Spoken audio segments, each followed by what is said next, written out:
मैंने कहा भी आपसे मेरा एजेंडा तो आज ओवरऑल बाकी इलेक्शन और नेशनल इलेक्शन था, मगर ये केपी का वाक़या एकदम हो गया तो उसी से ही शुरू करते हैं। आप इसको कैसे देखते हैं? मैं इसलिए पूछ रहा हूँ कि थोड़ा सा लाइटर उसमें अगर आपकी इजाज़त हो कि मैं असद उमर साहब का देख रहा था इंटरव्यू, उन्होंने कहा कि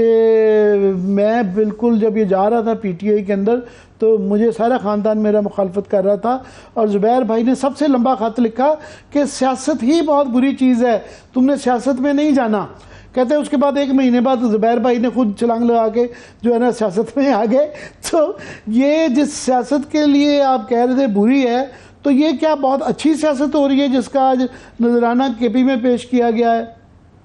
नहीं, मैंने बुरी नहीं कहा था सियासत बुरी चीज है, बिल्कुल भी नहीं ये कहा था। मैंने मुखालफत की सियासत में ना जाएं और पीटीआई में तो बिल्कुल भी ना जाएं, ये बिल्कुल सही कह रहे हैं असद। इसलिए नहीं, इस वजह से कहा था कि इतना क्लैरिटी नहीं थी और पीटीआई में वो जाने की बात कर रहे थे और मुझे इमरान खान की सियासत से बिल्कुल भी मुझे वो नहीं था कि ये सही तरफ जा रहे। इस वजह से मैंने मुखालफत की थी और मेरा ज्वाइन करना उनके रिएक्शन में नहीं था, वो तो एक स्ट्रोक ऑफ एक लाख या जो भी था। I did not intend to join. वो उसके 1-2 महीने वो वैसे वो तो साइड इशू था, मगर मैं पूछना ये चाह रहा था कि ये ज़बरदस्ती पार्टियां बनाई जा रही हैं, नज़र आ रहा है पकड़ दकड़ के हो रहा है ये, क्योंकि आप हमेशा उन चंद लोगों में से हैं जो कि नॉन पार्टीजन लेवल पे जो अखलाकी और जमहूरी रवायात के हवाले से हमेशा सच बोलते रहे। इसलिए पूछ रहा हूँ कि इस वक्त जो कि पकड़ धक्कड़ और ये जो पार्टियाँ आर्टिफिशली इंजीनियरिंग के ज़रिए बनाई जा रही हैं, क्या ये अच्छा हो रहा है? मेरा नहीं ख्याल है अच्छा हो रहा है, क्योंकि जाहिर सी बात है एक फेडरल पार्टी एक पीटीआई थी और फेडरल पार्टी हमारे यहाँ जाहिर अगर आप पीटीआई के अलावा काउंट करें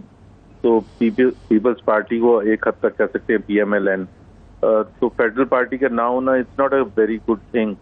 अब ये क्यों टूट रही है? एक तो आपने कहा पकड़ धकड़ की वजह से, लेकिन पकड़ धकड़ के अलावा ये एक चीज बिल्कुल क्लियर है। देखिए, एक जिसका असद ने काशिफ अब्बासी के इंटरव्यू में जिक्र भी किया था, सबसे बड़ा मसला जो हुआ था कि एक तो जो बयानिया बिल्टअप किया गया था वो इतना डेंजरस था, टकराव वाला बयानिया था। दूसरा ये था कि इलेक्शन, मेरा तो एक पॉइंट ऑफ व्यू पहले से था और पीटीआई वालों के साथ मैं पहले भी बात करता था आपकी कि देखें टीटीपी फॉर एग्जांपल, अगर हम तहरीक तालिबान पाकिस्तान की एग्जांपल लें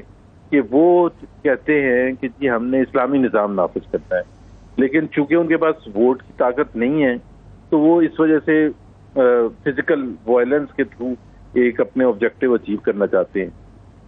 PTI had no such issue, तो उनको एक फिजिकल मार धाड़ की सियासत करने की जरूरत क्या थी? या तो 3 साल बाद इलेक्शन होते तो समझ आने वाली बात है। तमाम सर्वेस ये बता रहे थे कि they have a very good probability of winning the election. KPK में तो क्लियरली, पंजाब में भी था, देयरफॉर इस्लामाबाद। तो उन्होंने फिजिकल वायलेंस की तरफ, फिजिकल वायलेंस सिर्फ 9 मई की नहीं मैं बात कर रहा, एक एजिटेशनल पॉलिटिक्स 24/7, मतलब तंग आ जाते लोग। मैं आपको फैक्ट बता रहा हूँ, पकड़ दकड़ के अलावा बता रहा हूँ कि मैं पीटीआई के बहुत से लोगों को जानते हैं, वो कहते हैं हम तंग आ गए थे। हर रोज तो नहीं होता कि आज लॉन्ग मार्च पिंडी करना है, आज लॉन्ग मार्च इस्लामाबाद करना है, आज निकल पड़े हकीकी आजादी के लिए निकल पड़े। भाई जब आपके पास वोट अगर आपके पास है तो फिर आपको इस किस्म की एजिटेशनल सियासत क्यों करने की जरूरत है? अच्छा, खान साहब का इवन उससे पहले भी, जब 2018 से पहले ऑपोजिशन में थे, उस वक्त भी एक शहर लॉकडाउन कर दूंगा, दूसरा शहर लॉकडाउन कर दूंगा, पूरा पाकिस्तान लॉकडाउन कर दूंगा। मैंने पकड़ दकड़ जुबैर इसलिए कहा कि आज ही 2-3 लोग ऐसे थे कि जो कि उनकी कल परसों जेल से हथकड़ियों के साथ जो है ना वो तस्वीरें आई थी, तो उसके बाद एकदम से वो नजर आया कि वो आज के कट में बैठे हुए थे। और ये आपने देखा है काफ़ी दर्जनों इस तरह की मिसालें हैं कि लोगों के ऊपर केसेस होते हैं और जो ही वो छोड़ते हैं पीटीआई वो पवित्र हो जाते हैं, केसेस ख़त्म हो जाते हैं, ज़मानत मिल जाती है उनको। और ये तमाम लोग जो दिखाए गए हैं इनके ख़िलाफ़, ज़्यादातर के ख़िलाफ़ पर्चे थे, काफ़ी लोगों की गिरफ्तारियां थी और पकड़ दकड़ जारी थी। तो ये कोई मैं पकड़ दकड़ हवा में नहीं कह रहा, ये इसको डिनाई करना तो मेरा बड़ा मुश्किल काम हो जाता है। आप की बात को मैं मानता हूँ, लेकिन ये पकड़ दकड़ जो थी ये पहले भी होती रही है। पिछली जो हमने फेस किया था पकड़ दकड़, उससे फर्क क्या था, मैं आपको वही बता रहा हूँ। प्लीज अंडरस्टैंड कि पकड़ दकड़ हुई, कौन सा सियासतदान था, एक तो वो पकड़ दकड़ थी और एक तो बिहाइंड द सीन्स जो डराना धमकाना, थ्रेट करना, इंटिमिडेट करना, फैमिली को तंग करना, वो सारा कुछ हो रहा था पिछले अखबार में, ये जब पीटीआई की हुकूमत थी। लेकिन एक बेसिक फर्क था, एवरीवन थॉट के we are on a just cause, हमें एक बड़ी एक जद्दोजहद का हिस्सा है, तो हमें वो नहीं, कभी शक नहीं हुआ था किसी के दिमाग में कि हम कर क्या रहे हैं। 9 मई का जो वाकया था वो इतना बड़ा वाकया था कि जब वो कन्फ्रंट करती और उनको वो पकड़ धकड़ के दौरान उनसे ये पूछा जाता है कि आप, तो वो खुद रिफ्लेक्ट करते हैं। देखिए ना, आप क्या समझते हैं कि for example let's take the example of Asad Umar या शाह महमूद कुरैशी, क्या इनको पकड़ धकड़ की थी? कोई पकड़ धकड़ नहीं की थी। पूछ ले उनसे कि जी जब उनको छोड़ा था तो वो सीधे बाहर ही आए। 10-10 25-25 पर्चे हैं उनके ऊपर, जेलों में रह के आए हैं। नहीं तो 25 पर्चे तो देखे ना, 4 साल से 5 साल से शायद का आप कह रहे हैं कि असद उमर के ऊपर जो सारे पर्चे 15-20 करप्शन के हुए हुए हैं, और ये जो तरनौल में एक बंदा उनकी माँ पे नारे लगा रहा था बलवा करने के लिए, ये पर्चा है उन पे 4 जगहों पे जो है इस्लामाबाद में मुख्तलिफ उनकी इमाम पे। तो आप कह रहे हैं ये सही पर्चे हैं? नहीं, मैं नहीं कह रहा, मैं ये नहीं कह रहा। तो क्या कह रहे हैं? आप उनसे ये तो पूछ लेना कि उन्होंने जो भी अभी साइडलाइन पीटीआई से वो जो उन्होंने एक ही इंटरव्यू दिया था काशिफ अब्बासी को, उसमें क्या कहा था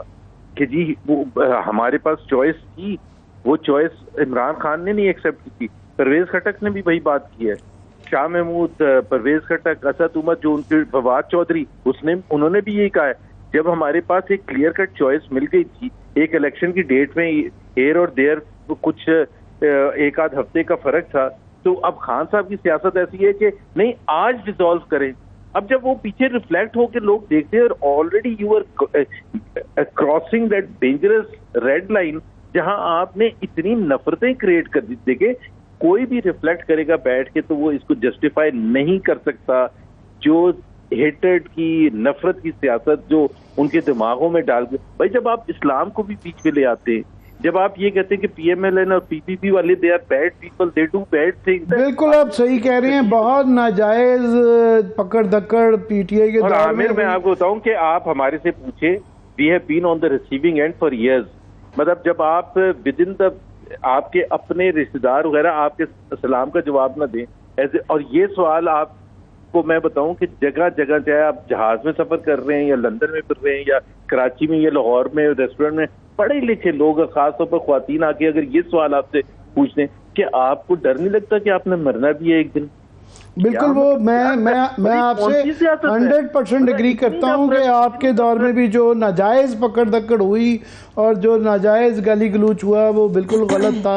और बिल्कुल 9 मई को भी मजम्मत ही उसकी की जा सकती है और किसी अल्फाज में नहीं उसको बयान किया जा सकता। मगर मैं अभी सिचुएशन ज़रा लार्जर बड़ा कैनवस पे अभी पेश कर रहा था कि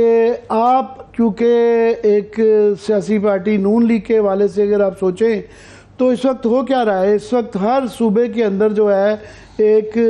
पहले बाप पार्टी बनाई गई और वो अब किंग मेकर्स फेडरल गवर्नमेंट में भी थी और वो उनकी हुकूमत बलूचिस्तान में है, फिर यहाँ आईपीपी एक पंजाब में बनी, अब ये इसमें बन गई केपी में, वर्चुअली एक ही तरह का मॉडल नज़र आता है। तो आहिस्ता आहिस्ता सियासतदानों से ये आपको स्पेस कम होती नहीं नज़र आ रही, इसके पीछे लार्जर पिक्चर? ये आपकी बात सही है कि जो जिसको आप सिविलियन बालादस्ती कहते हैं, जिसके बेसिकली मतलब ये होता है कि सियासतदान जो हैं इस मुल्क की सियासत की जिम्मेदारी उठाएं और वो फैसला साजी करें, चाहे वो मईशत के हवाले से, चाहे वो सियासत के हवाले से, फॉरेन पॉलिसी के हवाले से, उसको धचका लगा है ये सारे अमल के बाद। अब ये जाहिर सी बात है इंडिविजुअल सियासतदान, और दूसरी बात ये है, आप जो में से मेरा ख्याल है खिलवाना भी चाह रहे हैं, और आप सही आपका सवाल है लार्जर कॉन्टेक्स्ट में कि देखिए मैं इतनी सपोर्ट कर सकता किसी को डरा धमका के आप उसकी सियासत चेंज करवाएं, या आप उसको कोई फोर्स करें कि वो सियासत से पीछे हट जाए या पार्टी लॉयल्टी चेंज करे। हर इंडिविजुअल का अपना जाहिर सी बात है तरीक़ेकार होता है, लेकिन पाकिस्तान के लिए इसका फ़ायदा नहीं होता कि अगर छोटी छोटी पार्टियां बन जाएं, प्रोविंशियल लेवल पर बन जाएं। और वो आपने क्यू लीग का जिक्र नहीं किया, क्यू लीग में भी काफ़ी जान पड़नी शुरू हो गई, इसके बाद बहुत से लोग उधर भी चले गए। तो वो फिर उनका इन्फ्लुएंस बहुत ज़्यादा हो जाता है। जिस तरह आपने पार्टी 4 या 6 वोटों के साथ वो नेशनल असेंबली में मेक और ब्रेक करने के काबिल हो जाती है फेडरल हुकूमत को। बिल्कुल MQM इसी तरह से एक एग्जांपल रही है। तो जब तक बड़ी पार्टीज स्ट्रांग नहीं होती हैं और वो इतनी ज़्यादा पार्टीज के साथ हुकूमत बनाने में मजबूर नहीं होती, तो पाकिस्तान के लिए फायदा नहीं है। पाकिस्तान के लिए दूसरा फायदा है कि मैं इसीलिए ये कि PTI बिल्कुल नून लीग के और पीपल्स पार्टी के रीजन समझ आते हैं कि वो खुश होंगे कि उनकी जो मेन राइवल है PTI, वो अगर उसके हिस्से बुकरे हो रहे हैं और वो टूट रही है, तो बिल्कुल पॉलिटिकली जो है कोई शक नहीं है उसमें, इसमें पॉलिटिकली वो खुश होने की बात समझ आती है। मगर जब पूरा एक कल्चर ही पॉलिटिकल जो है वो इतना ज़्यादा गिर जाए, और मुझे प्राइवेटली आपकी पार्टी के लोग भी और पीपल्स पार्टी के भी काफ़ी लोग हैं कि जिस तरीके से ये किया जा रहा है, जमहूरी तरीके, कानूनी तरीके और आइन की को पामाल करके जिस तरीके से पंजाब के इलेक्शन भी डिले किए गए, उससे कोई भी शायद आखिर में विक्टर ना हो, सबकी ही हर सियासतदान की हार हो। ये भी एक जाविया देखने का, आप इसे कितना मुत्तफिक हैं? देखिए बिल्कुल, एक उसमें भी जो आपने पंजाब के इलेक्शन की बात की थी, और मैं आई एम ऑन रिकॉर्ड उस वक्त जब ये सुप्रीम कोर्ट में केस गया भी नहीं था, उस वक्त मेरा ख्याल है मेरे और शाहिद खान अब्बासी की पोजीशन बड़ी क्लियर थी, एक आध और की भी कि 90 डेज का मतलब 90 डेज ही होता है। उसकी कॉम्प्लेक्सिटी उस वक्त हो गई जब वो सुप्रीम कोर्ट में गया, और सुप्रीम कोर्ट में मैं किसी एक जज को नहीं ब्लेम कर रहा, लेकिन उन्होंने आपस में इतनी डिवीजन थी कि उससे सारा मामला जो था वो, अगर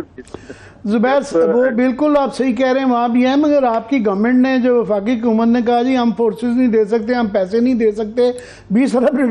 रुपया नहीं दे सकते, 60 अरब रुपया उन्होंने MNAs को दे दिया है। वो एक मजाक ही था ना, उसके अंदर ऑफ कोर्स जो है ये आप मौजूदा हुकूमत को आप उससे मुबर्रा नहीं कर सकते ना, हम नहीं, लेकिन उसमें